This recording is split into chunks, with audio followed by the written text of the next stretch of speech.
வணக்கம் நண்பர்களே, சிறப்பு அக்னி பரீட்சை நிகழ்ச்சிக்கு வரவேற்கிறோம். இந்த வார சிறப்பு விருந்தினர் சத்குரு என்று அவருடைய சீடர்களால் போற்றப்படுகின்ற ஈஷா மையத்தினுடைய நிறுவனர் திரு ஜகி வாசுதேவ். வணக்கம். நமஸ்காரம். தொடக்கம் நம்ம இந்த ஆதியோகி சிலையிலிருந்து தொடங்கலாம்னு நினைக்கிறேன். ஆதியோகின்னு ஒரு 112 அடியில ஒரு சிலையை நிறுவ வேண்டிய ஒரு தேவை அல்லது அதற்கான அவசியம் எங்கன்னு நினைச்சீங்க? பிரதமரை அதற்கு அழைக்க வேண்டும் அப்படிங்கிற அந்த எண்ணம் எங்கிருந்து வந்தது? நாம் ஒரு தலைமுறையை பார்த்தா, நீங்கள் புதிய தலைமுறை, இந்த புதிய தலைமுறைக்கு என்ன தேவைன்னா, எதே ஒன்று அவர் நோக்கி வந்தாலும் அது காரண அறிவுக்கு ஒத்து ஒரு மாதிரி இருக்கணும், விஞ்ஞானபூர்ணமாக இருக்கணும். அடுத்த தலைமுறை என்ன வரப்போதோ அவர் எந்த மாதிரி ஆயிடுவாங்கன்னா, கடவுளே வந்து பேசினாலே அவருடைய காரண அறிவுக்கு ஒத்து வரலன்னா அவர் அதை ஏற்றுக்க மாட்டாங்க. இந்த சூழ்நிலை உலகம் முழுக்கமாக வந்திருக்குது. இப்போ இந்த மாதிரி நிகழ்ச்சி வந்திருக்கிறப்போ இது உள் விஞ்ஞானத்துக்கு, எதுக்கு நாம் இன்னர் இன்ஜினியரிங்னு சொல்லுவோம், இல்லை யோகான்னு சொல்லுவோம் ஜென்ரலாக, இதுக்கு சரியான நேரம். இந்த ஆதியோகி என்றவங்க 15,000 வருஷத்துக்கு முன்னாடி இந்த விஞ்ஞானம் ரொம்ப ஒரு எலாபரேட்டாக, ரொம்ப விளக்கமாக 112 விதமான தொழில்நுட்பங்களோட எப்படி ஒரு மனிதன் அவனுக்குள்ள ஆரோக்கியகரமாக, அமைதியாக, ஆனந்தமாக, அது மட்டும் இல்லாமல் ஒரு முழு முக்தி நிலைக்கு வர்றதுக்கு 112 வழி எப்படி இருக்குதுன்றது ரொம்ப விளக்கமாக அது வெளிப்படுத்தினாங்க. இது 100% விஞ்ஞானபூர்ணமாக இருக்குது. இப்போ நாம் நன்மை என்ன, எல்லாத்துக்கு வெளியே சூழ்நிலையில் நமக்கு எதே நடக்கணும்னாலும் அதுக்கு விஞ்ஞானம் உபயோகப்படுத்து, பலவிதமான தொழில்நுட்பங்கள் உபயோகப்படுத்து. நம்ம டிரான்ஸ்போர்ட்டேஷன் இருந்தாலும் சரி, டெலிகம்யூனிகேஷன் இருந்தாலும் சரி, எதே பண்ணணும்னா விஞ்ஞானபூர்ணமாக பண்ணிக்கிறோம். நம்ம உள்நன்மைன்னா, நாம் ஏதோ 2000 வருஷத்துக்கு முன்னாடியோ 5000 வருஷத்துக்கு முன்னாடியோ பண்ண ஒரு புத்தகம் வச்சுருக்குறோம், அதுலேயே எல்லாமே இருக்குதுன்னு நினச்சிக்கிறோம். இல்லைன்னா ஏதோ ஒரு விதமான கருத்து வச்சுருக்குறோம், ஒரு ஃபிலாசபி வச்சுருக்குறோம், இல்லை ஏதோ ஒரு ஐடியாலஜி வச்சுருக்குறோம், இந்த மாதிரி போகிறோம். இதனால நம்ம இந்த தலைமுறை பார்த்திங்கன்னா எப்பவுமே இல்லாத வசதி எல்லாமே நமக்கு வந்திருக்குது விஞ்ஞானத்தினால. ஆனால் ஆனந்தமாக இருக்காங்களா, அமைதியாக இருக்காங்களா, அன்பாக இருக்காங்களா? அப்படி இல்லை. பல விதமான நோய். என்னதுக்குன்னா, உள்ளம் எப்படி வச்சுக்கிறதுன்ற அறிவே இல்லாமல் நம்ம வாழ இருக்கிறோம். இந்த புதிய தலைமுறைக்கு இது ரொம்ப ரொம்ப முக்கியமானது. என்னென்னா, விஞ்ஞானபூர்ணமாக நம்ம உள்ளம் கூட நாம் நடத்துக்க முடியும். இதுக்கு அறிகுறி ஆதியோகி. இந்த ஒரு இயக்கம் நாம் உலகம் முழுக்கமாக நடத்திருக்கிறோம். அதுக்கு ஒரு பெரிய ஊக்கம் கொடுக்கறதுக்காக இந்த 112 அடி ஆதியோகி, அது கூட ஒரு யோகேஸ்வர லிங்கான்றது நாம் சக்தி அந்த ஒரு நிலையில் உருவாக்கப்பட்டிருக்குது. பிரதமர் வர்றதுக்கு காரணம் என்னென்னா, அவருடைய வாழ்க்கையில் யோகத்தினால எவ்வளோ பயன் அவருக்கு வந்திருக்குதுன்னு அவருக்கு தெரியும். ஆதியோகி யோகத்தின் மூலம் சொன்னோட அவர் வரணும்னு விரும்பிட்டாங்க. இல்லை, அவருக்கு விருப்பம் இருக்கிறது வேற, அவரை இன்வைட் பண்ணணும் அப்படின்ற அந்த தேவை இருக்குல்ல. நீங்க ஒரு குருவாக இங்கே இருக்கிறீங்க, ஒரு துறவரத்தில் இருக்கிறீங்க, அரசியல்வாதிகளோட தொடர்ந்து நெருக்கமாக இருக்க வேண்டிய தேவை எங்க இருந்தது? அரசியல்வாதி கூட தொடர்றதுக்கு இல்லை. நான் இப்போ என்ன பிரச்சனைன்னா, நிறைய பேர் அவர் பிஜேபி பிரைம் மினிஸ்டர் நினச்சிக்கிறாங்க. நான் அப்படி பார்க்கல. அவர் மட்டுமே வரல, நிறைய தலைவர்கள் வந்தாங்க. நம்ம நாட்டு பிரைம் மினிஸ்டர், சீஃப் மினிஸ்டர் வந்தாங்க, கவர்னர் வந்தாங்க, மித்தவங்க எல்லாம் நிறைய பேர் வந்தாங்க. இவரெல்லாம் ஒரே பார்ட்டி இல்லை. ஆனால் நம்ம நாட்டில் மக்களுடைய மதிப்புனால எலெக்ட் பண்ண லீடர்ஸ், எப்போ மக்கள் எலெக்ட் பண்ணாங்களோ நாம் அது மதிக்கணும் தானே. இல்லைன்னா டெமோக்ரஸி இல்லாமல் போயிடும். எனக்கு இவர் பிடிக்கல, நான் ஏற்றுக்க மாட்டேன்னு சொன்னால் டெமோக்ரஸியே இல்லாமல் போயிடும். இப்போ சீஃப் மினிஸ்டர் இருக்காங்க, பிரைம் மினிஸ்டர் இருக்காங்க, பலவிதம் மினிஸ்டர்ஸ் இருக்கிறாங்க. யாரோ ஒருத்தர் மக்களை எலெக்ட் பண்ணாங்க தானே. எல்லாத்துக்கும் முக்கியமாக இவர் பிரைம் மினிஸ்டர் முக்கியமாக நாம் கூப்பிடுறதுக்கு என்னன்னா, இது உலகத்தில் எப்பவுமே நடக்கலை. ஒரு நாட்டு தலைவனை வீதியில் ரோடில் படுத்து மக்கள் கூட யோகம் பண்ணுறாங்க. இதனால நாம் இந்த ஒரு யோக இது மகா யோக யக்னான்னு ஆரம்பித்தோம். எனக்கு என்னன்னா, இந்த வருடத்தில் ஒரு 10 லட்சம் யோக வீரர் உருவாக்குறோம். இந்த 10 லட்சம் பேர் என்ன பண்ணுவாங்கன்னா, ஒருத்தருக்கு மினிமம் 100 பேருக்கு யோகா சொல்லிக் கொடுப்பாங்க இந்த ஒரு வருடத்தில் உலகம் முழுக்கமாக. அப்படின்னு என்ன ஆயிடுச்சு, 10 கோடி புதுசாக யோகா செய்கிறவங்க உருவாக்கப்படுறாங்க இந்த ஒரு வருஷத்தில். இதுல ஒரு முக்கியமான பங்கு நம்ம பிரைம் மினிஸ்டருக்கு இருக்குது. என்னதுக்குன்னா இந்த இன்டர்நேஷனல் டே ஆஃப் யோகான்னு பண்ணாங்க. இதனால எந்த அளவுக்கு உலகம் முழுக்கமா இது போயிருக்குதுன்னா நீங்க கற்பனை பண்ணிக்க முடியும், அந்த அளவுக்கு போயிருக்குது. அதனால அவர் தான் சரியான ஒரு இதுன்னு நினைச்சோம். இல்ல, நான் பிரதமர் நரேந்திர மோடி மட்டும் சொல்லல, பொதுவாகவே அரசியல் தலைவர்களை அல்லது அதிகாரத்தில் இருக்கிற முதலமைச்சர்களாக இருக்கலாம் அல்லது ஆளுநர்களாக இருக்கலாம், இப்படியானவர்களை அழைப்பதுங்கிறது எங்கிருந்து தொடங்குதுன்னு கேட்கிறேன். ஏன்னா நம்ம வந்து பழைய காலத்திலையும் கடந்த காலங்கள்லயும் குருமார்களை பார்த்திருக்கிறோம்.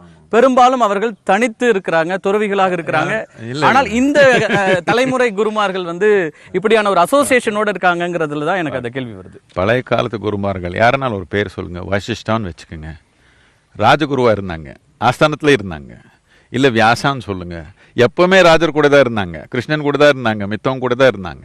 எல்லா ராஜர் அந்த காலத்துல கூட எதனால் ஒன்றும் அவருக்கு புரியாதது ஒரு விஷயம்னா, அந்த காலத்திலேயே ஒரு யோகி ரிஷி யாரோ இருந்தா அவர் தான் இப்ப மக்களாட்சி நடக்கிறது. இப்ப மக்களாட்சியில இருக்கிறோம், நம்ம மன்னராட்சி காலம் இல்ல. இல்ல இல்ல, எப்படி இருந்தாலும் தலைவன் தலைவன் தானே.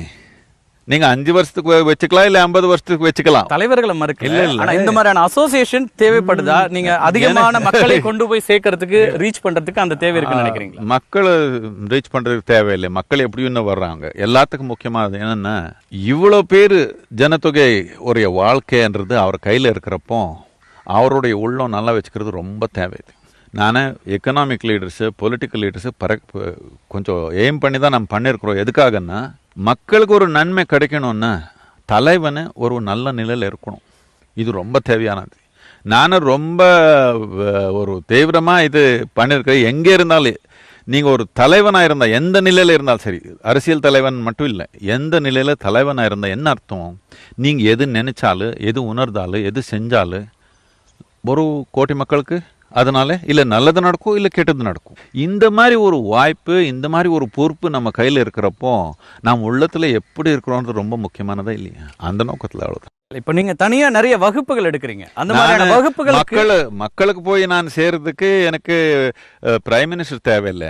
நமக்கு இன்டர்நெட் இருக்குது, ஃபேஸ்புக் இருக்குது. மக்களை நீங்க ஏற்கனவே போய் சேர்ந்துட்டீங்க. ஒருவேளை அரசியல் தலைவர்களுக்கு நீங்கள் தேவையாகவும் இருக்கலாம். அந்த ரிவர்ஸ்ல கூட நான் பாக்குறேன். உங்களுக்கு நிறைய லட்சக்கணக்கான சீடர்கள் இருக்கிறதுனால அப்படியான ஒரு விஷயம் வருது. எந்த அரசியல் தலைவனுக்கு எந்த அட்வான்டேஜ் இல்லை. என்னன்னா, நான் ஒரு நாள் இங்க நம்ம கூட இருக்கிறவங்க கூட நீங்க யாருக்கு ஓட்டு போடணும்னு நான் எப்பவுமே சொல்ல மாட்டேன். ஓட்டு போடுங்கன்னு சொல்லுவேன், அவ்வளோதான். யாருக்கு போடணும்னு நான் எப்பவுமே சொல்ல மாட்டேன். என்னத்துக்குன்னா, நான் சொல்லி ஒரு 10 லட்சம் பேர் போட்டாங்கன்னா இப்போ என்னாச்சு? டெமோக்ரஸியே இல்லை. நான் சொன்ன மாதிரி நடந்துடுச்சு. டெமோக்ரஸி என்னன்னா, ஒரு தனி மனிதனை அவனை யோசிச்சு போடணும். எல்லாரும் சேர்த்து ஒரு ஜாத்தினாலேயோ மத்தத்தினாலேயோ இல்லை ஒரு ஆர்கனைசேஷனாலேயோ ஒன்னொன்னா போட்டான், இது டெமோக்ரஸியே இல்லை. அதனால நான் எப்பவுமே யாருக்கு நீங்க இந்த மாதிரி ஓட்டு போடுங்கன்னு சொல்ல மாட்டேன். என் பொண்ணு கூட சொல்ல மாட்டேன். நீங்க சொல்ல மாட்டீங்க. ஆனா இந்த மெசேஜ் எப்படி கன்வே ஆகுன்றது ஒன்று இருக்குல்ல. இப்போ அந்த தலைவர்களுக்கு தெரியும், இத்தனை பேர் மத்தியில் வரும்பொழுது ஒரு சாஃப்ட் கார்னர் வர்றது அப்படின்னு இருக்குல்ல. எல்லாரோடைய அழைப்புகளும் அவங்க ஏற்கிறது இல்லையே. எலெக்ஷன் டைம் வந்தா எல்லா பார்ட்டிலேருந்து வர்றாங்க. எல்லாருக்கும் நாம ஒரு பிளெஸிங் பண்ணி ஆசீர்வாதம் பண்ணி நீங்க நல்லபடியா பண்ணுங்க மக்களுக்காக சொல்லி அனுப்புறோம், அவ்வளவுதான். அதனால ஒரு பர்டிகுலர் பார்ட்டிக்கு ஒன்றும் அட்வான்டேஜ் இல்லையே. இந்த மாதிரியான ஒரு அசோசியேஷனுக்கான தேவை எங்க வருது? அந்த கேள்வி எங்க இருந்து தொடங்குதுன்னா, நீங்க என்ன பார்க்கணும்னா, நானு நம்ம ப்ரோக்ராம்ஸ் சிறையில் நடக்குது, ட்ரைபல் வில்லேஜ்ல நடக்குது, சிட்டில நடக்குது, சின்ன ஊர்ல நடக்குது. எல்லா விதமான மக்களுக்கு செய்வோம், உலகம் முழுக்கமா எங்க போனாலும். இதுல யாரோ ஒருத்தர் நம்ம நாட்டுக்காக நின்று தலைவனா நின்னுட்டா அவனுக்கு யோகா வேண்டாமான்னு கேட்குறேன். நிச்சயமா அவங்களுக்கு நீங்க தனி வகுப்புகள் எடுக்கிறீங்க, பயிற்சிகள் முக்கியமானவர்களுக்கு கொடுக்குறீங்க. அந்த மாதிரி இடங்களுக்கு வர்றது வேறு. உங்களுடைய மிகப்பெரிய ஒரு ஈவென்ட்ஸ்க்கு கூட்டு வந்து உங்களுடைய அந்த இருப்பு அப்படிங்கிறது என்ன விதமான மெசேஜ் கன்வே ஆகும் அப்படிங்கிறது இருக்குல்ல. இதுவரைக்கும் எந்த நம்ம ஸ்பிரிச்சுவல் ஈவெண்ட்ல எந்த அரசியல்வாதியும் எப்பவுமே நம்ம கூட வந்து உட்காந்துக்கலாம். இது முக்கியமானது என்னத்துக்குன்னா, அவர் யோகத்துக்காக நின்று இருக்கிறாங்க. இன்டர்நேஷ்னல் யோகா பண்ணதுனால இது உலகம் முழுக்கமாக சேரணும். அது மட்டும் இல்லை, ஆதி யோகின்றது ஒரு புதுப்படி. என்னத்துக்கு ஒரு புதுப்படி சொல்கிறேன்னா, நம்ம உள்ளம் விஞ்ஞானபூர்ணமாக நடத்துக்க முடியும். இதுக்கு அவர் ஒரு சரியான ஒரு அறிகுறியாக நமக்கு தெரிஞ்சது. அதனால நாம் இன்வைட் பண்ணோம். பல சர்ச்சைகள், புகார்கள், வழக்குகள் இருக்கிற நேரத்தில் இன்ஃப்ளூயன்ஷியல் பர்சனாலிட்டிஸ் வர்றது அப்படிங்கறத கேள்விக்குள்ளாக்குறாங்க நிறைய பேர். என்ன புகார்? வழக்குகள் நீதிமன்றத்தில் இருக்கிறது. கட்டிடங்கள் கட்டுவதற்கான முறையான அனுமதி பெறலன்னு தமிழக அரசாங்கம் இன்னைக்கு வந்து நீதிமன்றத்தில் ஒரு அஃபிடவிட் ஃபைல் பண்ணிருக்காங்க. இல்ல தமிழக அரசாங்கம் சொல்ல வேண்டாம், அந்த அஃபிடவிட் படிச்சு பாருங்க. அந்த டவுன் அண்ட் கண்ட்ரி பிளானிங் என்ன சொன்னாங்கன்னா, அரசனுடைய ஒரு துறை இல்ல நான் சொல்றேன், மித்த டிபார்ட்மெண்ட் எல்லாமே கலெக்டர், ஃபாரஸ்ட் டிபார்ட்மெண்ட், மித்த ரெவென்யூ டிபார்ட்மெண்ட்ஸ் எல்லாமே பர்மிஷன் கொடுத்துட்டாங்க. இவர் எல்லாமே நமக்கு வர்ற ரெவென்யூ கணக்கு போடாமல் கொடுத்துட்டாங்க, நமக்கு இந்த ரெவென்யூ வர மாதிரி பண்ணுங்கன்னு அவர் அப்பீல் பண்ணியிருக்காங்க. கோர்ட்டில் இந்த மாதிரி ரெவென்யூ நீங்கள் கொடுக்கணும் அந்த டிபார்ட்மெண்ட்டுக்குன்னா நாம் கொடுக்குவோம். 109 ஏக்கர் பரப்பளவில் இந்த கட்டடங்கள் வந்து முறையாக கட்டப்படலைங்கிறது அந்த அஃபிடவிட்ல இருக்கிற ஸ்டேட்மெண்ட்.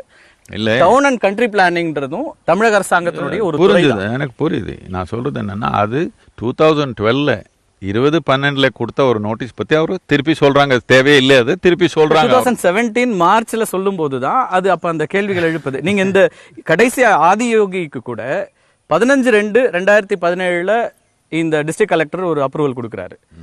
நிகழ்ச்சி இப்போ நடக்குது. ஆல்மோஸ்ட் எல்லாம் கட்டி முடித்த பிறகு அனுமதி கொடுப்பது என்கிறது சரியா இருக்க முடியும். எப்படி கொடுக்குறாங்க, அது எப்படி வாங்கப்படுது, நீங்க எல்லா சர்ச்சைகளும் நீங்க மீடியால இருக்கிறீங்க, இதை நீங்க கொஞ்சம் பார்க்கணும்.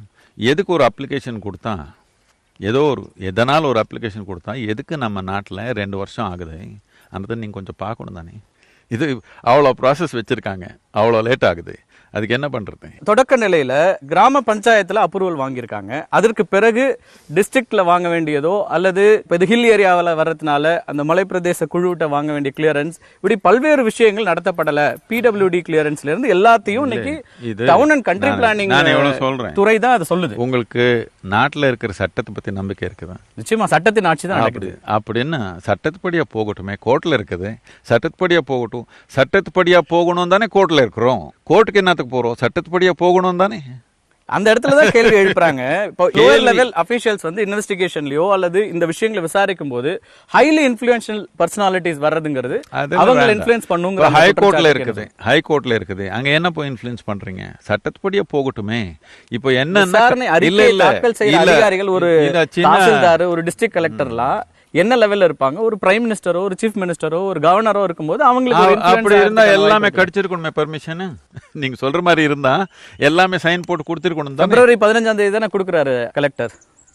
இந்த ப்ரோக்ராம் கன்ஃபார்ம் ஆகுது, பிரைம் மினிஸ்டர் வராருன்னா உடனே அப்ரூவல் வருது. எந்த நாளானாலும் அப்ரூவல் கொடுக்கட்டும், அப்ரூவல் தானே. இப்போ அது வேண்டாம். நான் சொல்றது இவ்வளவுதான். சட்டத்துப்படியா போலாமா, கட்ட பஞ்சாயத்து போடணும்னு நினைக்கிறீங்களா? இது சட்டப்படி போகணும். நீதிமன்றத்துல வழக்கு வந்த பிறகு அந்த கேள்வி கேட்டு, அதுக்கு முன்னாடி வரைக்கும் இந்த கேள்விகளை நம்ம எழுதவே இல்லை. நீதிமன்றத்துல இவ்வளவுதான், நமக்கு வர்ற ரெவென்யூ வரல, அது நமக்கு வர மாதிரி பண்ணி கொடுங்கன்னு ஹைகோர்ட்டுக்கு அப்பீல் பண்றாங்க.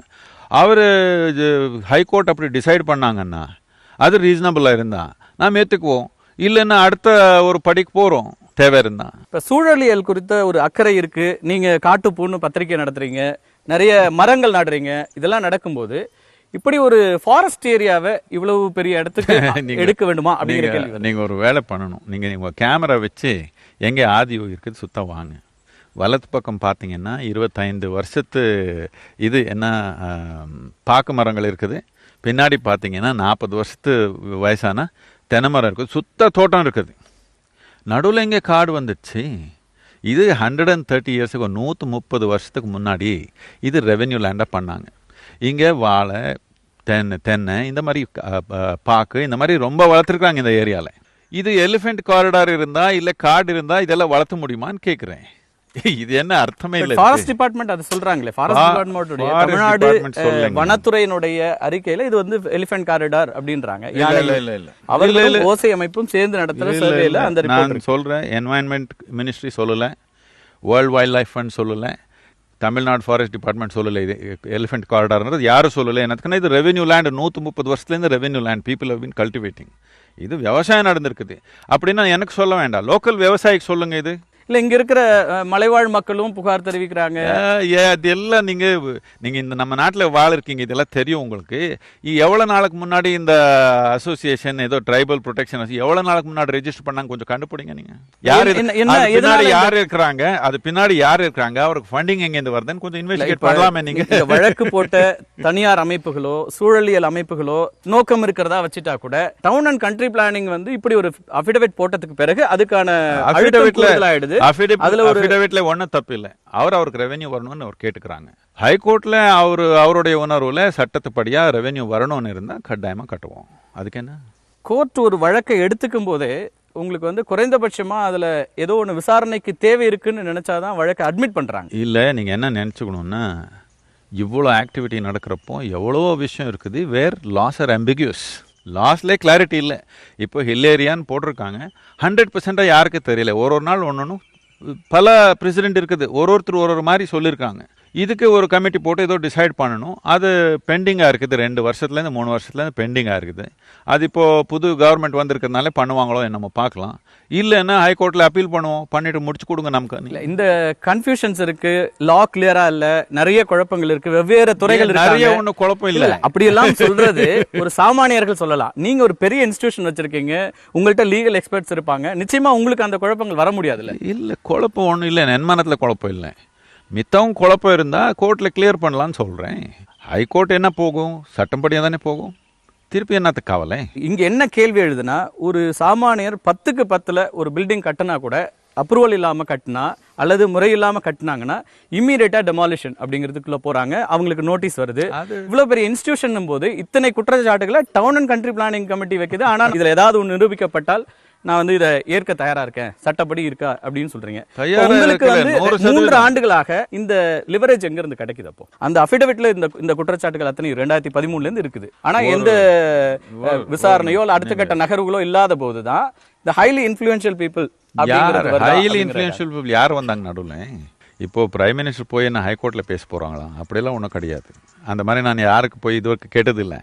யாருனாலும் கேளுங்க, எதனாலும் ஒரு மினிஸ்டர் கிட்டேயோ எங்கேயானாலும் இங்கேயோ சென்டர்லையோ நான் எதனால் போய் இது எனக்கு வேணும்னு எப்போனாலும் கேட்டிருக்கான்னு யாரும் கேளுங்க. அந்த மாதிரி இல்லை. நான் சொல்கிறது சட்டம் படிய போகிறோம். ஏதோ ஒரு ஆஃபீஸ்லேருந்து ஒரு நோட்டீஸ் வந்துருச்சு, அதே கடைசி நினச்சிக்க வேண்டாம்.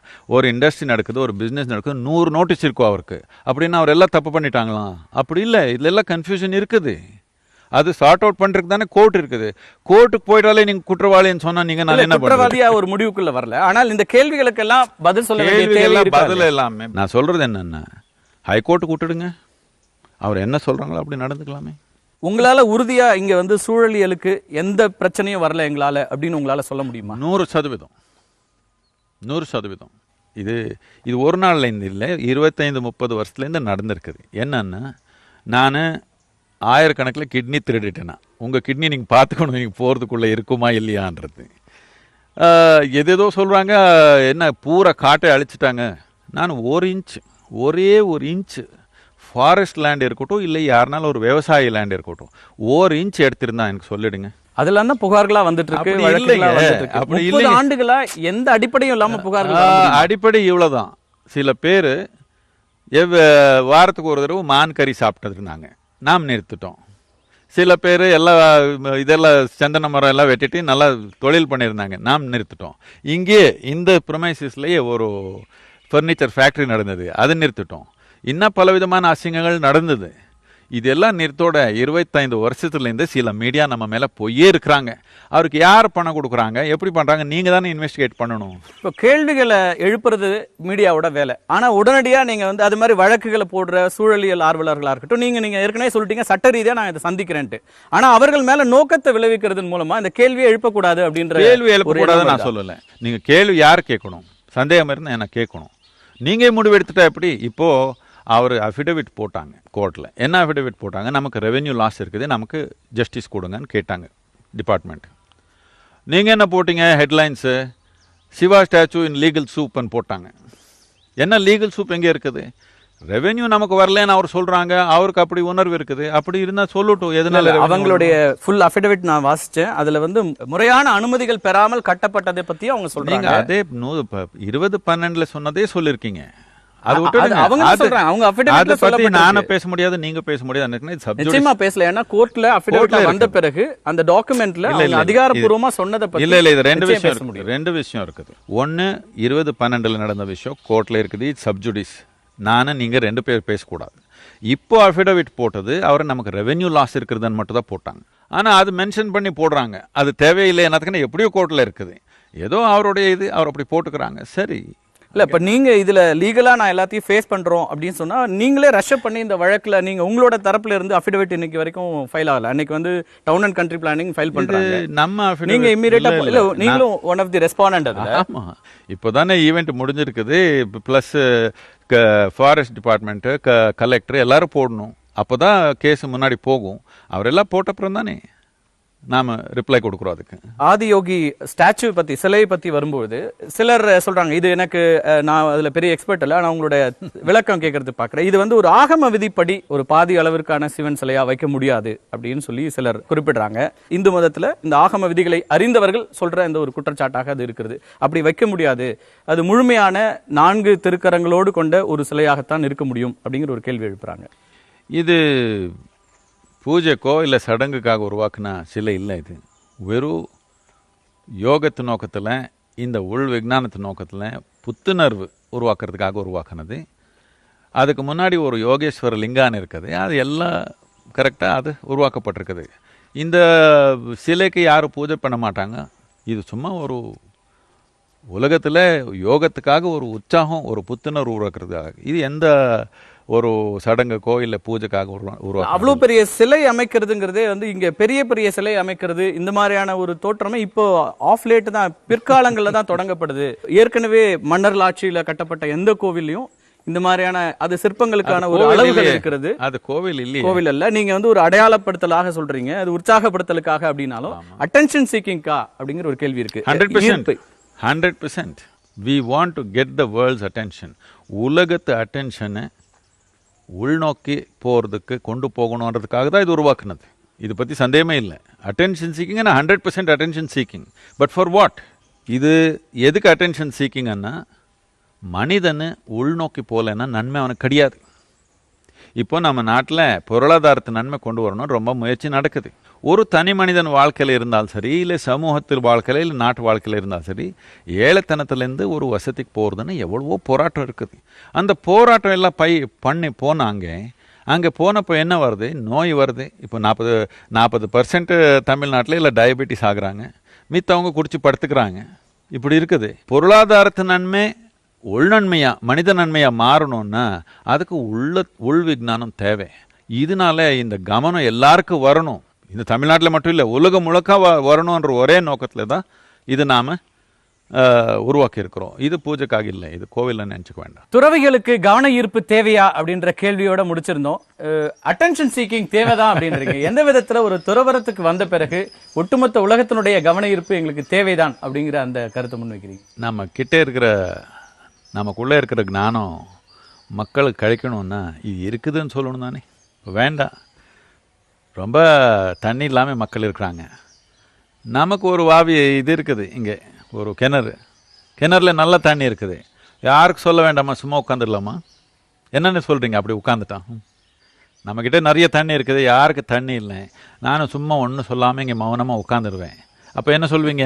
நிறைய பேர் இன்னைக்கு திருவண்ணாமலையும் ஹிமாலயாஸ்லயும் அப்படி இருக்காங்க. அது வேற விஷயம். பொறுப்பில்லாத ஆளுன்னு சொல்லுவீங்க. அவங்கள அப்படி நம்ம சொல்ல முடியாது. நான் அவரை பத்தி பேச வேண்டாம். அவர் எதுக்கு அப்படி இருக்காங்க? தயார் பண்ணிக்கிறாங்க. நம்மகிட்டயும் இருக்காங்க துறவி கொஞ்சம் பேர். அவர் பேசினதில்லை, சும்மா சாதனையில் இருக்கிறாங்க. ஒரு நிலைக்கு வரணுன்றதுக்காக ஏதோ ஒன்று மக்களுக்கு நன்மையானது நம்ம கிட்ட இருந்தா 10 பேருக்கு சொல்லி இங்க இருக்குது, நீங்க வாங்கணும் சொல்லணும் தான் இல்லையா? இப்போ உலகத்திலே பல நாட்டுகள்லேருந்தே உலகம் முழுக்கமா மக்கள் இங்கே வந்திருக்கிறாங்க. எதுக்கு வர்றாங்க? ஏதோ ஒன்று இருக்குது அவருக்கு தேவையானது, அது இங்கே இருக்கிறது நாம் சொன்னாதானே அவர் வர முடியும். அல்லது துறவிகளானவங்க தனிமையில அவர்களுக்கான ஒரு தேடலோட போறது ஒரு சிறந்த துறவரமா இருக்குன்னு நினைக்கிறீங்க? அல்லது உங்களுக்கு கிடைச்ச விஷயங்களை நான் கொண்டு போய் சேர்க்கணும்? ஆரம்பத்தில் கட்டாயமா அது தேவை இருக்குது. இது எப்படின்னா, நீங்க ஒரு டாக்டர் ஆகணும்னு வச்சுக்கோங்க. 5 வருஷம் 10 வருஷம் படிக்கிறப்போ எல்லாரும் ட்ரீட் பண்ண போறீங்களா? இல்லை, படித்து நல்லா புரிஞ்சப்புறம் தானே ட்ரீட் பண்ண போறீங்க. இது அப்படிதான் 10-12 வருஷம் சாதனை பண்ணி ஒரு நிலைக்கு வந்த அப்புறம் தானே மக்களுக்கு சொல்லிக் கொடுக்கணும்னு போறாங்க. அப்படிதான் போகணும் எல்லாருமே. பலரும் வந்து துறவரம்ங்கிறது முழுமையாக இல்ல அவர் எல்லாமே துறவர் பார்த்தது அவர் எங்கேயும் பார்க்கல, கேலண்டர்ல பார்த்துருக்காங்க. அவர் வீட்டில் ஒரு கேலண்டர் இப்படி இருக்குது, அதே பார்த்துட்டு சொல்லிக்கிறாங்க. எந்த காலத்துலயோ துருவி சும்மா போய் காட்டில் உட்காந்துக்கல. ஒரு நேரத்தில் உட்கார்ந்தாங்க, இல்லைன்னு இல்லை, நாம உட்கார்ந்து இருக்கிறோம். ஆனா அவருக்கு உள்ள ஒரு அறிவு கிடைச்சப்போ உலகத்துக்கு எல்லாம் சொல்லி கொடுத்தாங்க. எல்லா துருவி எல்லாமே ராஜர் கூட தானே இருந்தாங்க. என்னத்துக்கு? மக்களுக்கு கிடைக்கணும். ராஜனுக்கு கிடைச்சாதான் மக்களுக்கு கிடைக்கும் அந்த நாளில். அப்போ வேற பரப்புறதுக்கு வேற வாய்ப்பு இல்லை. இப்போனா நாம ஃபேஸ்புக்கு இன்டர்நெட்டு எல்லாம் போய்க்கிறோம், எல்லா இடத்துல நாமே போய்க்கிறோம். துறவிகள் தனியா இருக்கிற வரைக்கும் ஒரு நிறுவனம் தேவையில்லாம இருக்குது, ஒரு இன்ஸ்டிடியூஷனலைஸ் ஆக வேண்டிய தேவையில்லாம இருக்கு. அவங்களுடைய தேவைகள் ரொம்ப குறைவா இருக்கு. ஒரு நிறுவனமாக மாறும்போது தான் அது ஒரு வணிக ரீதியா மாறுதா அப்படிங்கிற கேள்வி வருது. நாட்டில் சட்டம் இருக்குது, அதை படியாதானே போகணும். நிறுவனமே இல்லாமல் நான் இங்கே நடத்தின சும்மா இருப்பாங்களா? அதுக்கு ஒரு லீகல் ஸ்ட்ரக்சர் வேணும் தானே. அது என்னுடைய விருப்பம் இல்லை. நான் ரொம்ப நாள் அவாய்ட் பண்ணிக்கலான்னு பார்த்தேன். ஆனால் முடியாத 10 பேர் சேர்ந்தாங்கன்னா ஒரு நிறுவனம் இருக்கணுமே. இல்லைன்னு எதுக்கு 10 பேர் கூட இருக்கிறாங்கன்னு கேட்பாங்க. அங்கேதான் இப்போ நீங்க வந்து ஒரு நிறுவனமாக மாறும்போது வணிக ரீதியா இப்போ நீங்க வந்து விற்பனை செய்யறது, பொருட்கள் விற்பனை உள்ளிட்ட பல்வேறு விஷயங்கள் இறங்கும்போது இது வந்து துறவரமா அல்லது அதை கடந்த வணிக ரீதியான ஒரு துறவரமா மாறுதா அப்படிங்கிறது? இல்லை, நீங்கள் துறவரம்னா எதுவும் எல்லாரும் மாங்க்ஸ் இங்கே நினச்சிங்களா? அப்படி இல்லை. இங்கே 4500 பேர் இருக்கிறாங்க இந்த ஆசிரமத்தில். இப்போ இதில் வெறும் 150 பேர் மட்டும்தான் துறவியாக இருக்கிறாங்க. மித்தவங்க எல்லாம் குடும்பத்தில் இருக்கிறாங்க. இவ்வளோ பேர் இங்கே இருக்கிறப்போ சும்மா உட்காந்துக்கலாமா? அவர் எல்லாமே ஏதோ ஒன்று வேலை பண்ணுறாங்க, ஏதோ ஒரு கிராஃப்ட் உருவாக்குறாங்க, ஏதோ ஒன்று ஃபர்னிச்சர் பண்ணுறாங்க, இன்னொன்று பண்ணுறாங்க, பல விதமான செயல் பண்ணுறாங்க. அதெல்லாம் வெளியே வித்துறாங்க. இது பெரிய இண்டஸ்ட்ரியா ஒன்று நடத்தல. இங்க இருக்கிறவங்க ஏதோ ஒன்று வேலை தேவைதானே. இல்ல, நீங்க துறவரம் தொடங்கிய காலத்துல உங்களுக்கான பண தேவைகளோ வேற எந்த தேவைகளும் இல்லாம இருந்துச்சு. இன்னைக்கு வந்து இத்தனை கோடிக்கணக்கான ரூபாய்க்கான எல்லா ஒரு இன்ஸ்டிடியூஷனை கிரியேட் பண்ண வேண்டிய அவசியம் வருது. அப்போ அது எங்கிருந்து வருது? அதெல்லாமே கேள்விக்குள்ளாக்கப்படுது. இப்போ ஒரு 150 பேர் துறவிகள் சொன்னீங்க. அவங்க எல்லாருமே பல கட்டங்கள்ல நல்ல நிலைகள்ல வேலை பார்த்துட்டு இருந்தவங்க. அதையெல்லாம் உதறி தள்ளிட்டு முழுமையாக வேற எந்த தேவையும் எங்களுக்கு வேண்டாம்னு சொல்லி இங்க வந்திருக்கிறாங்க. ஆனால் இன்னொரு பக்கம் ஒரு நிறுவனமாக இது வந்து பல இடங்கள்லயும் நீங்க வந்து நிலங்கள் வாங்குறது அல்லது கோடிக்கணக்கான ரூபாய்க்கான ஒரு ட்ரஸ்டா மாறுறது அப்படின்னு இருக்குல்ல. இப்போ நீங்கள் சொல்கிறது என்னென்னா, ஆன்மீக வாழ்வில் போகணும்னா எல்லாரும் துருவை ஆயிடணும்னு சொல்கிறீங்க. மனிதனு எந்த மாதிரி சூழ்நிலையில் இருந்தாலும் அவனுக்குள்ளே ஓரளவுக்கு ஆன்மீகம் கொண்டு வரதுக்கு வாய்ப்பு இருக்குது. நம்ம நோக்கம் என்னென்னா, உலகத்தில் எந்த மனிதனு உள்ள அறிவில்லாமல் இருக்கக்கூடாது. அவன் எதே ஜாதி இருக்கட்டும், மதமாக இருக்கட்டும், ஆணாக இருக்கட்டும், பெண்ணாக இருக்கட்டும், எல்லாருக்கும் இந்த அறிவு வரணும். இப்போது ஒன்று, இது நான் ஏதோ எடுத்து என் வாழ்க்கையில் பயனுக்காக உபயோகப்படுத்தணுன்ற ஒரு ஜனத்தொகை இருக்குது. இது அப்படி தான். ஒரு 1000 பேர் சாப்பிடணுன்னா ஒரு 100 பேர் நிற்கணும் அதுக்காக, இல்லைன்னா நடக்காது. அந்த விதை வைக்கிறவங்க கொஞ்சம் பேர் இருக்காங்க. நீங்கள் அவரே பார்த்து சொன்ன எப்படி? மித்தவங்க மாம்பழம் சாப்பிட்ற ஆள் தானே உலகத்தில். ஒரு நிறுவனமயமாக்கல் போகும்போது வணிகம் வருது. வணிகம் வரும்போது அப்ப ஒரு கார்ப்பரேட் சாமியார்களா அப்படிங்கிற கேள்விகள் தொடர்ச்சியாக வைக்கப்படுற ஒரு இந்த வார்த்தை திருப்பி உபயோகப்படுத்தே இருக்கிறாங்க. நான் இது கிளியர் பண்ணலாம். கார்ப்பரேட்டன் என்னன்னு கேட்குறேன். என்னன்னு புரிஞ்சிருக்காங்கன்னு சொல்லி தெரியல எனக்கு. கார்ப்பரேட்டன் என்ன? எல்லாம் ஒழுங்கா முறைப்படியா நடத்தின கார்ப்பரேட்னு சொல்லுவாங்க. அப்படி தானே நடக்கணும். எல்லாமே முறை இல்லாமல் ஒழுங்கா இல்லாமல் எப்படியோ பண்ணிக்கணுமா? எப்படியோ பண்ணால் என்ன சொல்லுவீங்க? அதுக்கு பிரயோஜனம் இல்லாத ஆளுன்னு சொல்கிறீங்க. நல்லபடியாக திறமைக்கரமாக நடத்தினா கார்ப்பரேட்னு சொல்கிறீங்க. கார்ப்பரேட்டே பெட்டர். எனக்கு திறமை இல்லாமல் நடத்துறது எனக்கு எது பிடிக்காது. மனிதனு திறமைக்கரமா வாழ்க்கை business institution. See, business institution which is run well. சிஸ்டமேட்டிக்கா நடத்தினா தானே கார்ப்பரேட். கார்பரேஷன் எல்லாமே அக்கௌண்ட்ல இருக்குது, எல்லாமே 100% ஆன் போர்டு. அதுக்கு ரெஸ்பான்சிபிள் பீப்புள் இருக்காங்க, போர்டு இருக்குது, எல்லாமே. நமக்கு அப்படி இருக்கிறாங்க, ட்ரஸ்டி இருக்காங்க, பலவிதமான போர்ட்ஸ் இருக்குது.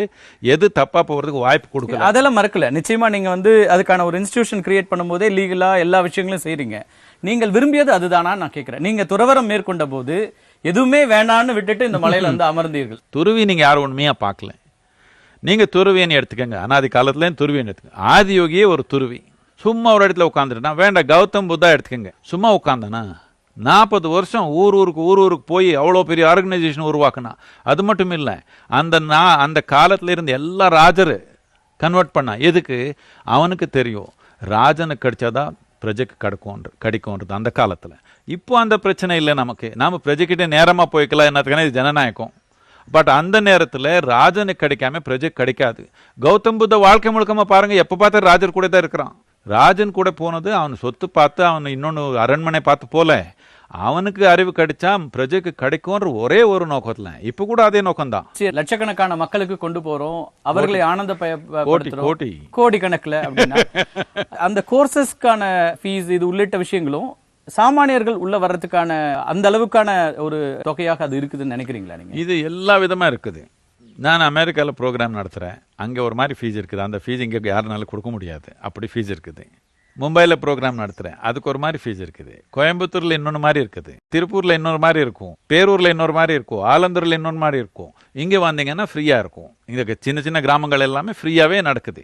துறவிகளாக இங்கே வருகிற 2 பேருடைய வழக்கு எல்லாருக்கும் தெரிஞ்ச விஷயம். அந்த பெற்றோர்களை அவங்களால கன்வின்ஸ் பண்ண முடியலையா? இந்த துறவிகள் அவர்கள் விருப்பப்பட்டு வந்தாங்கிறதுல மாற்று கருத்து இல்லை. அவங்களே மீடியாவில் பேசினாங்க. இது அவர் வந்து 8 வருஷம் ஆச்சு. 8 வருஷத்துலேருந்தே தாய் தந்தை கூட தொடர்பு இருக்குது. அவர் வந்து மாதத்துக்கு ஒரு தடவை வந்து போயே இருக்கிறாங்க தாய் தந்தை. நானே எவ்வளோ தடவை இங்கே பார்த்துருக்குறேன். இப்போ 8 வருஷத்துக்கு அப்புறம் சடனா இப்படி வந்துச்சுன்னா ஏதோ ஒரு காரணம் இருக்கணும் தானே. அப்படியே கலாட் பண்ணாங்க, இப்போ சும்மா ஆயிட்டாங்க. ஏதோ இருக்கணும் தானே. கோடிக்கணக்கான மக்களை பரவசப்படுத்த முடியுது, அவர்களுடைய அன்பை ஈர்க்க முடியுது அப்படின்னா உங்களோடு துறவரத்தை கிட்டத்தட்ட அவங்கள பொறுத்த வரைக்கும் அவங்களுடைய பிள்ளைகளுடைய வாழ்க்கைங்கிறது வேறு விதமான ஒரு விஷயம். நான் யாருக்கு எல்லாருக்கும் அவங்க தனிப்பட்ட உரிமைகள் இருக்கு, மறுக்கல நானு. அது அவர்கள் விரும்பி வருகிறார்கள், அதை அவங்க திரும்ப திரும்ப சொல்லி இருக்கிறாங்க. ஆனாலும் கூட என்னோட கேள்விங்கிறது அந்த பெற்றோர்களுடைய மனதை உங்களால வெல்ல முடியாம போச்சாங்கிறத என் கேள்வி. நான் என்ன சொல்றேன்னா, நிறைய பேர் ஆயிரக்கணக்கில் மக்கள் அப்ளிகேஷன் போடுறாங்க நான் பிரம்மச்சரி ஆகிடணும். நான் அதில் ஒரு வருஷத்தில் 10, 15, 20 பேருக்கு மேலே எடுக்கல எப்பவுமே. என்னத்துக்குன்னா பலவிதமான சோதனை இருக்குது. எப்போ நாம் எடுத்தோமோ நான் முதல்ல என்ன சொல்கிறோம், வீட்டுக்கு போய்க்கோம், 3 மாதம் போய் ஃபேமிலி கன்வின்ஸ் பண்ணி வாங்கன்னு சொல்கிறோம். ஃபேமிலி கன்வின்ஸ் பண்ணுறது அவருடைய இது, அவருடைய பொறுப்பு. என்னத்துக்குன்னா அவர் பெற்றிருக்காங்க, வளர்த்துருக்காங்க, அவர் அந்த கடுமை இருக்குது அவருக்கு. அவர் போய் முடிச்சு தான் வாடுறோம். அது நான் பேச மாட்டேன். நான் பேசினேன் என்ன ஆகும், நான் அவருக்கு துருவரை கொடுக்குற மாதிரி இருக்குது. நான் யாருக்கு துருவரை கொடுக்க மாட்டேன். அவர் எடுக்கணும்னு ரொம்ப ஆர்வமாக இருந்தால் நான் உதவி பண்ணுவேன், அவ்வளோதான். நான் யாருக்கு நீங்கள் பிரம்மச்சரி ஆகணும் நான் எப்போவுமே யாருக்கு சொல்லலை.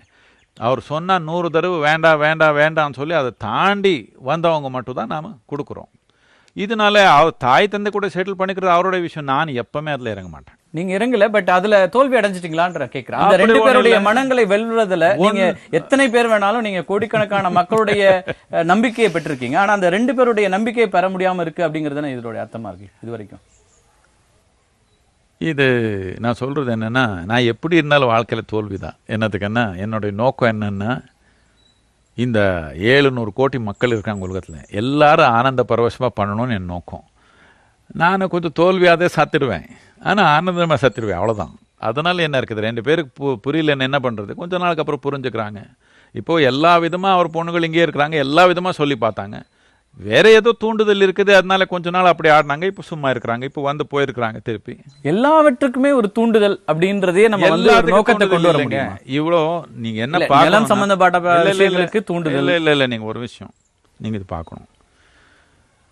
நீங்க என்ன பார்க்கணும்னா, இந்த ஆசிரமம்ன்றது, இந்த யோகா சென்டர்ன்றது நானும் நடத்தலை.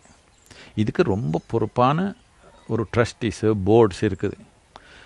இவர் எல்லாமே they have held very responsible positions in industry, business, in public service, IAS officers, everybody is there. இவர் எல்லாமே சும்மா தப்பு பண்ணுறதுக்காக இங்கே வந்திருக்காங்களான்னு நினைக்கிறீங்களா? என்ன இப்படி அப்படி ஒன்று நடக்கிறதுக்கு வாய்ப்பு கொடுக்க மாட்டாங்க. இதனால தான் சொல்கிறேன், தூண்டுதல் இல்லாமல் இது நடக்கிறதுக்கு வாய்ப்பே இல்லை. இல்லைன்னா வந்து ட்ரஸ்டீஸ் கிட்ட கேட்கலாமே, எதுக்கு இப்படி, ஏன்னா ஏதோ தப்பு இருக்குதுன்னு வச்சுக்கோங்க. தப்பு இருந்தால் நமக்கு ஒரு லெட்டர் எழுதி இப்படி தப்பு பண்ணுறீங்களே எதுக்குன்னு கேட்டால் இம்மிடியேட்டாக போய் கரெக்ட் பண்ணிவிடுவாங்க. அவர் ட்ரஸ்டீஸா ஏன் அந்த மாதிரி அதிகாரிகள்லாம் ஏன் இருக்கணும்? இங்க இருக்கிற உங்களுடைய சீடர்களே ஏன் இருக்கக்கூடாது? அவரே சீடர் தான். அதிகாரி இருந்தா, அதிகாரத்தில் இருந்தாங்கன்னா சீடர் ஆகக்கூடாதா? சீடர் தான் அவரு கூட. டோட்டலாக டெடிகேட்டடாக இருக்கிறவங்க தான் அவர் எல்லாமே. ஃபுல் டைம் இங்கே இருக்கிறாங்க நிறைய பேர். பட் ஒரு டைம் பூண்டவர்களா? இல்லை, அவர் பிரம்மச்சரிஸ் கூட இருக்கிறாங்க சில பேர். பட் மித்தவங்க ஃபேமிலியில் இருக்கவங்க எல்லாம் இங்கே ஃபேமிலிஸோட இருக்கிறாங்க. இல்லை, அதான் கேட்குறேன். அந்த மாதிரியான பொறுப்புகளுக்கு இந்த மாதிரி ஒரு மூத்த அதிகாரிகள் அப்படியெல்லாம் இருக்கிறவங்க மட்டும்தான். எக்ஸ்பீரியன்ஸ் வேணும் தானே. இப்போ எக்ஸ்பீரியன்ஸ் இல்லாமல் பண்ண ஒரு தப்பு பண்ணா நீங்க எல்லாம் பிடிச்சிக்கிறீங்களே. தப்பே நடக்கலன்றீங்களே. தப்பு நடக்காம இவ்வளவு நடக்குது. தப்பு இருந்தா இந்த 25 வருஷத்துல நான் தப்பு பண்ணாத தப்பே இல்லை அப்படி எழுதியிருக்காங்க. ஒன்று ப்ரூவ் பண்ணலாமே. அதுதான் கேட்கிறேன். நீங்க ஒட்டுமொத்த பேரும் அவங்களுக்கு எதிராக இருக்க முடியும். 25 ஆண்டுகளாக புகார்களும் குற்றச்சாட்டுகளும் வைக்கக்கூடிய பலரும் அப்படி ஒரு பலரும் பண்ணலைங்க. யாரோ ஒரு, நீங்க தான் சொல்றீங்க, யாரோ 4 பேர் சேர்ந்து இது பண்ணியே இருக்கிறாங்க தொடர்ந்து. நீங்க சொன்னீங்க இப்போ இது இவர் ஏதோ டவுன் அண்ட் கண்ட்ரி பிளானிங்ல இருந்து போட்டாங்க. நீங்க ஏதோ ஒரு டேட் சொன்னீங்க, அது தப்பு டேட்டுன்னு இப்போ டாக்குமெண்ட்ல காட்டுறாங்க. நான் ஃபுல்லா உங்களுக்கு டாக்குமெண்ட்ஸ் கொடுத்துருவேன். ஃபாரஸ்ட் டிபார்ட்மெண்ட் கிளியரா சொல்லுது. நம்ம அந்த 15/2/2017 பத்தி பேசணும். அதுல வந்து கலெக்டர் வந்து பர்மிட் பண்ண அந்த விஷயத்தை பத்தி அதுல தான் நீங்க கிளாரிஃபை பண்றேன். அந்த ஆதியோகி சிலைக்கு வந்து அது பர்மிஷன் 2016 ஆண்டே கொடுத்திருக்காங்க. 2016 பர்மிஷன் கொடுத்தாங்க. ஆனா அதை சுத்தி இருக்கிற நிலங்களுக்கான பர்மிஷன், சுத்தி இருக்கிற நிலத்துக்கு ஆதியோகிக்கு சம்பந்தம் இல்ல. 17 இல்ல, ஆதியோகிக்கு சுத்தி இருக்கிற நிலத்துக்கு சம்பந்தம் கிடையாது. அது 43 ஏக்கர் தனியா இருக்குது. அதுக்கு நாம் பர்மிஷன் வாங்கி இருக்கிறோம் ஃபியூச்சர் டெவலப்மெண்ட்காக. இந்த துறவிகளுக்கு என்ன விதமான பயிற்சிகள்லாம் கொடுக்கப்படுது அப்படின்னும் போது அவங்க வச்ச குற்றச்சாட்டுகளை ஒரு குற்றச்சாட்டாக இருக்கிறது லாஃபிங் கேஸ் எல்லாம் பயன்படுத்துறாங்க, நிறைய ஹிப்னாட்டிசம் இருக்கிறது, ஒரு மாதிரி வசியப்படுத்துறீங்க, இப்படிலாம் பல குற்றச்சாட்டுகள் முன்வைக்கப்பட்டது. இப்போ நான் ரொம்ப சிரிச்சிருக்கிறேன். நீங்க லாஃபிங் கேஸ் போட்டிங்களா எனக்குன்னு கேட்குறேன். என்னன்னா அவருடைய பிரச்சனை என்னன்னா, யோகா சென்டருக்குள்ளே வந்தாங்க, யார் பார்த்தாலும் சிரிப்பான முகம் இருக்குது. அவர் இப்படி பார்த்ததில்லை உலகத்தில். நான் இந்த மாதிரி உலகம் உருவாக்கணும்னு நான் நின்று இருக்கிறேன். அவர் இந்த மாதிரி உலகம் பார்த்தது முதல் முறையா வரலையா அவரு விட்டுடுங்க. நான் தூண்டுதல்னு சொன்னால் உங்களுக்கு பிடிக்காது. 8 வருஷத்துக்கு அப்புறம் இது பேசணும்னா இதுக்கு ஏதோ ஒரு காரணம் இருக்கணும் தானே. இதுக்கு எல்லாமே நாம இது கொண்டு போகிறோம். லாஃபிங் கேஸ்ன்னு போட்டாங்க இல்லையா, ப்ரூவ் பண்ணட்டும். யாருனாலும் ஒருத்தர் அவர் கேஸ் போட்டாங்கன்னு சொல்லட்டும். நாம we will take it to the law. பொதுவெளியில் இன்னொரு விமர்சனம் இருக்கு, உங்களுடைய மகளை நீங்க துறவரத்திற்கு வற்புறுத்தல, ஆனால் மற்றவருடைய குழந்தைகள் துறவரத்திற்கு வர்றாங்க, அதை நீங்க என்கரேஜ் பண்றீங்க அப்படிங்கிற அந்த குற்றச்சாட்டுக்கான உங்களோட பதில்? என்னுடைய மகள் டெலிவிஷன்ல எல்லாம் பேச தேவையில்லை, நீங்க பேச தேவையில்லை, நானும் பேச தேவையில்லை. ஓகே, அவள் வாழ்க்கை அவளுக்கு. இங்கே ஆயிரக்கணக்கில் கல்யாணம் பண்றேன் நான் நிறைய பேருக்கு. அதை பற்றி நீங்கள் ஒன்றும் சொல்லலை. ஒரு 180 பேர் துறவியாக இருக்கிறாங்க. என்னால் இல்லை, அவருடைய நோக்கத்தினால. நான் அவரை என்கரேஜ் பண்ணல. அவர் அதே வழியில் போகணும்னு இருந்தால் அவருக்கு தேவையான பயிற்சி உதவி நான் பண்ணுறேன், அவ்வளோதான். கல்யாணம் பண்ணிக்கணும் இருந்தால் ஆயிரக்கணக்கில் கல்யாணம் இங்கே நடந்திருக்குது ஆசிரமத்தில். அதை பற்றி ஒன்றும் ரிப்போர்ட் பண்ண மாட்டீங்களே? ஈஷா ஃபவுண்டேஷன் பற்றியும் உங்களோட இந்த துறவரம் பற்றியுமே ஒரு கேள்வி, பேசிக்கான கொஸ்டினாக கூட இருக்கலாம். இது ஏதாவது மதம் சார்ந்த அமைப்பாக இதை நடத்துறீங்களா நீங்கள்? ஆதியோகி என்ன 15 வருஷத்துக்கு முன்னாடி உள் தொழில்நுட்பங்கள் வெளியப்படுத்தினவங்க. 15,000 வருஷத்துக்கு முன்னாடி மதம்ன்ற வார்த்தையே மனிதன் மனத்தில் இல்லை. மதம்ன்ற ஒரு ஐடியா பிறக்கிறதுக்கு முன்னாடி உருவாக்குன யோகா. இந்த யோக விஞ்ஞானம் மக்களுக்கு சேரணுன்ற ஒரே நோக்கத்தில் நடக்கிற ஃபவுண்டேஷன் ஈஷா ஃபவுண்டேஷன். இது ஈஷா யோகா சென்டர் தான் சொல்லுவோம். இதுக்கு ஹிமாலய பர்வத்தத்துக்கு இந்து சாகரத்துக்கு நடுவில் இருக்கிற நிலத்துக்கு நாம் ஹிந்துன்னு கூப்பிட்டோம். 10,000-12,000 வருஷத்துக்கு முன்னாடியே ஹிந்துஸ்தான் சொன்னாங்க இதுக்கு. அப்படின்னா ஒரு குறிப்பிட்ட மதத்தில் இருந்தாங்களா இவர் எல்லாமே? அப்படி இல்லை. இந்த ஒரு நிலத்தில், இந்த ஜியோகிராஃபிக்கல் லேண்டில் இருக்கிறவங்க எல்லாமே ஹிந்துன்னு சொன்னாங்க. அந்த நாட்டுக்கு, அந்த நிலத்துக்கு பேர் இருந்தது. இப்போ நாம் ஒரு மதமாக பண்ணி வச்சிருக்கிறோம். ஆனால் இப்போ கூட பார்த்தீங்கன்னா ஏதோ ஒரு குறிப்பிட்ட நம்பிக்கையோ ஒரு புத்தகமோ இல்லையா நமக்கு. என்னத்துக்குன்னா, இந்த நாடுன்றது முதல்லேருந்து ஏதோ ஒன்று புத்தகத்தில் சொன்னதோ யாரோ ஒருத்தர் சொன்னதோ நம்பிக்கை வச்சு நடக்கலை.